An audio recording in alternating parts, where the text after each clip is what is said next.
올 하반기 출시 예정인 삼성전자의 플래그십 폴더블 라인업의 보안이 그 어느 때보다 철저한 것 같습니다. 이맘때면 꼭 사진이 유출되곤 했었는데 올해는 정말 찾아보기 힘드네요. 그래서 더 기대감이 커지는지도 모르겠습니다. 1세대 출시 이후 세대를 거듭하면서 점점 완성형 폴더블 폰에 가까워지고 있는 갤럭시 Z 폴드 시리즈. 세계 최고 폴더블 기술력을 자랑하는 삼성전자의 올해 4세대 폴더블 라인업은 과연 어떨까요? 현재까지 여러 팁스터들의 트위터를 통해 유출된 정보로만 예측해본다면 아주 뚜렷한 변화는 없지만 사용성이 개선되면서도 가격은 전작과 동일하거나 소폭 저렴해질 것으로 예상됩니다. 그렇다면 주요한 변화점은 어떤 것이 있을지 한번 살펴보겠습니다.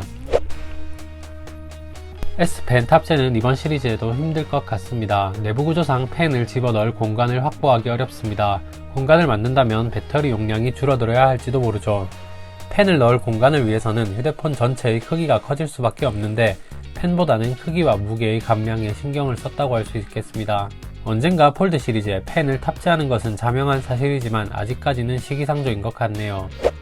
주요하게는 이번 시리즈의 힌지 구조의 개선으로 인해 눈에 띄는 무게 감량이 이루어질 것으로 예상됩니다. 전세대는 271g입니다. 아이패드 미니 6의 무게가 약 290g인 점을 감안하면 태블릿을 손에 들고 다니는 것과 마찬가지입니다. 부담스럽죠. 물론 화면 크기가 아이패드 미니와 거의 차이가 없으니 사용자가 견뎌내야 한다면 할 말은 없지만 휴대용 기기로서 300g에 가까운 무게는 여전히 부담스럽습니다.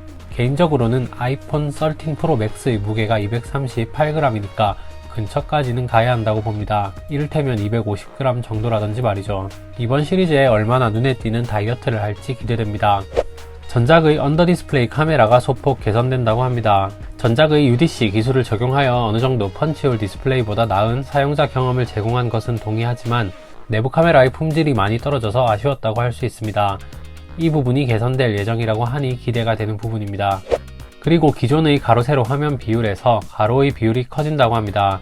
주로 이동할 때는 한 손으로 들고 휴대폰을 조작해야 하기 때문에 펼쳐서 사용하기가 힘든데 기존 모델은 세로 대비 가로의 비율이 좁아서 웹툰과 같이 화면을 아래 위로 스크롤할 때는 좋지만 화면을 타이핑하기에 폭이 좁다는 아쉬움이 많이 지적되었습니다. 이번 시리즈에서는 화면비가 변경됨으로써 외부 화면 사용성이 더 좋아질 것 같네요. 가격에 대해 아직은 이렇다 정확하게 말하기 어렵습니다. 하지만 삼성전자가 전작 대비 2배 이상 물량으로 초기 생산을 함으로써 제작 원가를 낮췄고 이를 통해 전작 대비 더 낮은 가격으로 출시할 수 있다는 소문이 있습니다. 앞서 보신 것처럼 올해 출시될 Z 폴드 4 시리즈에는 크게 개선되는 새로운 기술력이 적용되지는 않을 것으로 예상됩니다. 하지만 무게를 감량하는 등 조금 더 휴대성이 개선된 모습으로 사용자들에게 다가온다면 개인적으로는 올해 출시되는 폴드 4 시리즈가 폴드 폼팩터의 완성형 모델이 되지 않을까 기대하고 있습니다. 올 초 갤럭시 S22 시리즈의 출시 이후 GOS 논란에 기업 이미지가 많이 실추된 삼성전자는 올 하반기 출시할 폴드 시리즈에서 확실한 한방을 보여줘야 합니다. 올해 8월 혹은 9월에 출시 예정인 갤럭시 Z 폴드 4 시리즈에 대한 유출이 극히도 적은 지금 기대감이 점점 고조되고 있는 것 같습니다. 여러분은 어떠신가요?